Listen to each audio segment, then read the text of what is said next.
Thanks so much, Mike. It really is. I echo Mike's point. It's inspiring to be up here to see you all in the audience. And even though I'm a Denver native and have spent all my life in Colorado, I feel like I'm just really starting to fall in love with Larimer County and the bold goals you have set for this community of cutting poverty in half by 2025. That's an inspiring goal. Because in an age that we live in where the problems are so complex, it's really easy to be satisfied with superficial remedies that make us feel good, rather than going for the more substantial remedies that make us good. If there were 100 events just like this going on today, I bet you at 99 of them, someone would be up telling an inspiring story of how they beat unbelievable odds to get where they are.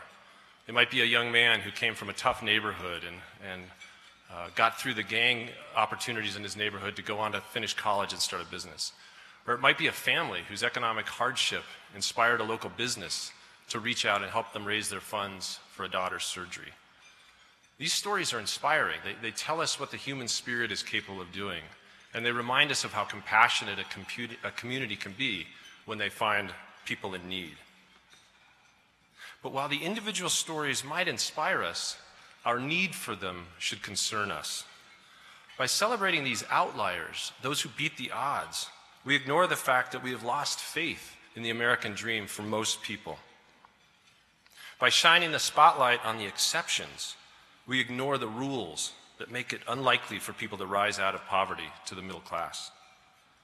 So I'm inspired to be here in a community that is not satisfied with a small number of people beating the odds, but which has set out to truly change the game for the people of Larimer County. My passion for stories of changing the game probably began in college. I had the rare chance to study in East Germany before the wall came down. When I arrived in 1988, the Berlin Wall was a seemingly immovable fixture on the global stage. Ronald Reagan had just delivered his famous "Mr. Gorbachev, tear down this wall" speech about a year before I arrived. With few exceptions, resistance behind the Iron Curtain was rare, and it was met with brutal response. Chris Geffroy, a young waiter in East Berlin, was shot trying to escape while climbing over the Berlin Wall 3 months before I got there. Statues of Marx and Lenin cast shadows across half the globe at that time. The oppressive legacy of the Prussian authority was hailed as a model of discipline in East Germany. The public sphere, supposedly a site of voluntary assembly, was really a sham meant to honor the leaders like Erich Honecker and Mikhail Gorbachev. Hundreds of thousands of East Germans marched in May Day parades like the one here in May of 1989, in full compliance with the existing system, getting by as best they knew how. But fast forward just a few months when the signs of potential reforms gave people the courage and the hope that if they stood up for what they knew was right, it just might make a difference. By October, nearly 300,000 people were gathering in Leipzig for what they called Monday marches. By November 4th, nearly 1 million East Berliners gathered in Alexanderplatz. And 5 days later, on November 9th, crowds toppled the wall with a nonviolent force that just could not be stopped. In a matter of months, a system that had shaped the world and constrained billions of human lives gave way to the force of resistance sparked by civil society movement. The lessons I took from this are that all systems are human-made and therefore can be made more human. Even the mightiest of walls can fall if we unify our efforts to bring them down. In short, the rules of the game can be changed by those courageous and committed enough to change them. So let us consider our own rules of the game. What can we say about the forces that shape the outcomes of our lives? It is sobering to realize that someone born in Canada is twice as likely to live the American dream as a child born in our own country. Indeed, your chances of living the American dream and moving from the lowest 20% of the income strata to the top 20% are higher in virtually every other industrialized country. We invented the American dream, and yet, like so many other things, we seem to have offshored it to other nations. Why is this? What happened to the days when each generation could count on passing on a better life to its children? When did that change? I've become obsessed with this question of late and have devoured virtually everything I can get my hands on to understand it, much to my wife's chagrin. There are no shortage of people to blame.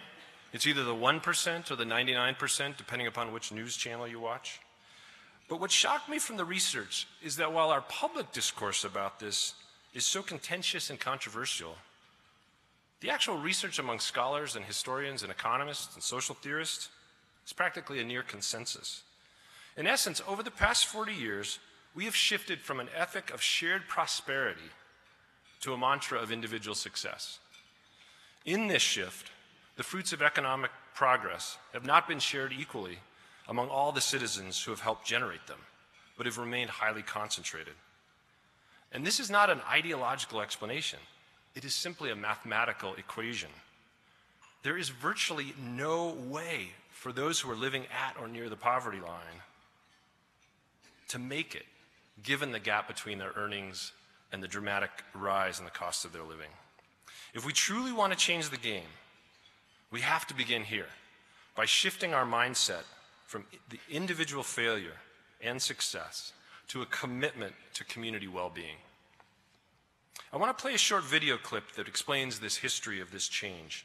It comes from a documentary called Raising of America that will be out this fall. And I know some of you have seen it thanks to the great work of the early childhood leaders in your community. It's too much. I can't do it. Feeling security? I don't really know what that feels like. Parents and caregivers are scrambling to fulfill their responsibilities in a society that's unresponsive to family needs. We've made public problems into private problems without resources. So you have to fix everything yourself. Funding was cut. We had to close 2 or 3 classrooms. And so we have parents who are strapped for time, for money, for resources. My position was transferred overseas. We didn't have any income. That's any parent's worst nightmare. 35 years ago, wages were rising in tandem with productivity.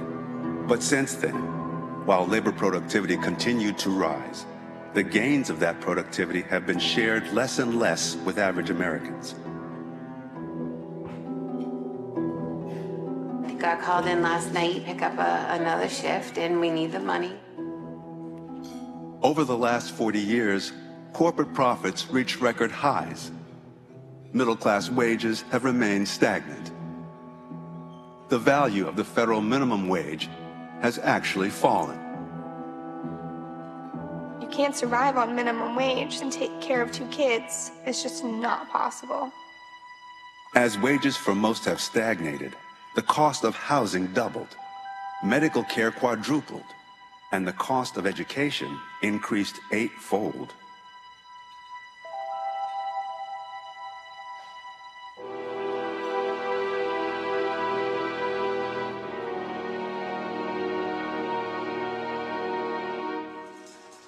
Sometimes she cries and she's stuck, and she needs somebody to help her.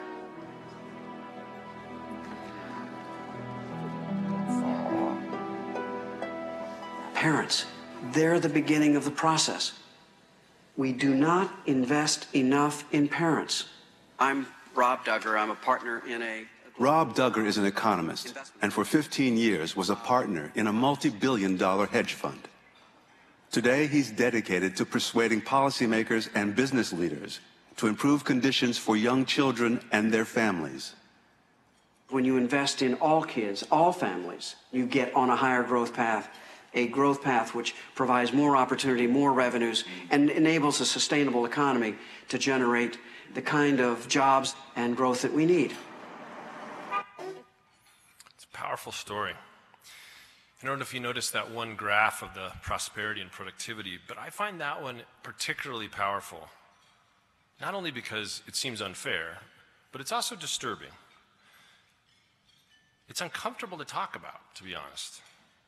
Phrases like corporate profits have soared while wages have stagnated. seems laced with division and finger pointing. So I confess that in the past, instead of confronting these brutal facts, I've tended to ignore them. But what I've discovered is that this discomfort is a hallmark of our current system, and it perpetuates itself through this trap of either-or thinking. In many debates, you must choose whether or not you believe the individual is to blame for their fate in life or society, whether or not the marketplace is the source of solutions or the government. Such stalemates are senseless. We have to shift from an either-or focus on problems to a both-and focus on solutions. And we can't be afraid to have these conversations. Let us ask instead, how can we have both community well-being and healthy businesses? How can we have both effective government services and a stronger private sector? Promoting economic prosperity for everyone requires us to champion both the role of the individual effort as well as a commitment to providing the public resources needed for each person to succeed. Making this shift will unlock enormous civic energy that is currently trapped in endless and useless stalemates. So the third shift we need to make if we want to truly change the game is to move from isolated efforts to a focus on collective impact. I have been blown away by the efforts here in Larimer County, led by the United Way, in this regard. And I have a feeling that they've only just begun to make a difference. For those who are new to the idea of collective impact, I'll try to unpack it here through hopefully a simple story. It was a story that we got to do with Civic Canopy when Jeannie Ritter was in office. And if you can look past my poor photography, you'll remember that when Jeannie was in office, she spent a lot of time listening to communities. And she heard loud and clear the need for more mental health support. She was passionately committed to this cause, but had very little actual money to offer communities. Instead, she selected 3 communities to visit to help them establish this collective impact approach, although the actual term hadn't quite been coined yet. In Northeast Colorado, we brought together stakeholders from across the community to identify the issues and generate solutions. Dr. Liz Hickman from Centennial Mental Health Center and Sheriff Brett Powell from Logan County told these heartbreaking stories of watching people in mental health crises being put in police cars and handcuffed so they could be taken under proper restraint to Fort Collins, all because Sterling didn't have a mental health crisis center. The obvious solution was to request a multi-million-dollar center to be built in Sterling, but what happened instead was inspiring. We brought together people with a wide range of stakeholders, from family resource centers, churches, city council, community colleges, everyone we could find. We got them together for dialogue, and as they talked, new ideas began to emerge. They realized that 80% of the mental health crises they were witnessing could be solved if they just had a way to assess how serious it was, they had a safe bed for that person to be in while they're in a time of crisis, and they had someone who could be there with that person until the crisis abated. Once they realized their core needs, the problem almost solved itself. Centennial Mental Health Center had folks that could do the diagnosis. The community college down the street had people that were in psychology classes that could be trained to be the sitters. They had extra beds in the women's shelter. And when you put all those together, you have a solution that costs very little more than what you're already spending and solves 80% of the core problems that they were talking about. But best of all, it created a foundation for collaboration that has lasted even to this day. In fact, it attracted additional funding, and so that in 2012, they held a community barn raising of sorts to put an addition onto a group home that they already owned. This enabled them to build 6 new beds for a more comprehensive respite facility that also provides longer-term transitional housing. This story shows how simple it can be to rewrite the rules of the game. By bringing the right people together, in dialogue, agreeing on the common goals, combining resources, and taking action together. Shifting from an individualized effort to collective action transformed the rules of the game in Sterling. Stories like these are far from rare. At the Civic Canopy, we have the opportunity to work with communities across the state and see this happening everywhere. I was in Prowers County last week and was almost in tears as Michelle, the middle school principal, told the story about how her absentee rate amongst teachers had been one of the highest in the state. But instead of trying to solve it as a discipline issue, they took a team approach, a collective impact approach, and thought of it as the need to build a culture of health.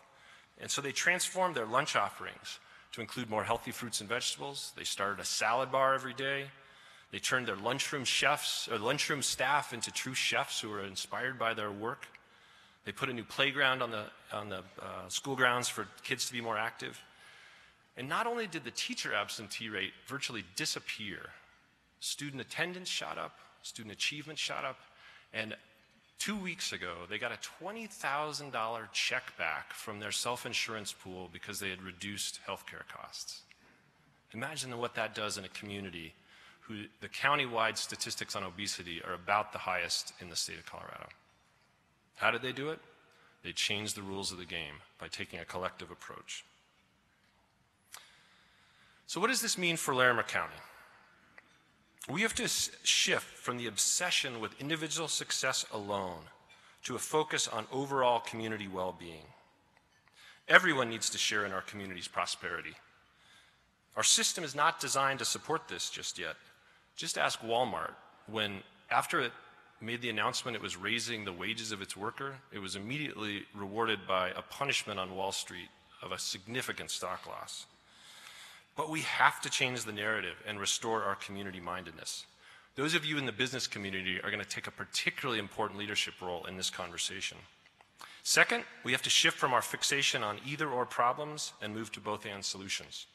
The next time you watch a political debate or watch some analysis of a social issue, notice how quickly the either or thinking crops up. And conversely, the next time you see a collaborative, creative problem solved, watch how prevalent the both and solutions are.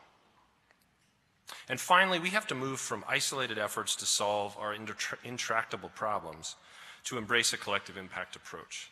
Now, Larimer County is already a leader in this already, but I want to raise the bar even higher. While there are encouraging stories of change across our state, we don't yet have a compelling case study of an entire community truly putting its shoulder behind the wheel and saying we won't rest until we reach our goal of cutting the poverty rate in half by 2025. Larimer County could be the tipping point for the state of Colorado. You could be the crowds gathered in Leipzig whose courage and commitment eventually brought down the wall. I encourage you to match your bold goals with even bolder strategies and bolder commitment to join forces, take on the difficult conversations, make the difficult mind shifts, and truly change the game, not only in Larimer County, but across Colorado. We know how to do this. Now is the time, and you are the people we've been waiting for. It's been a pleasure to be with you today. Thank you.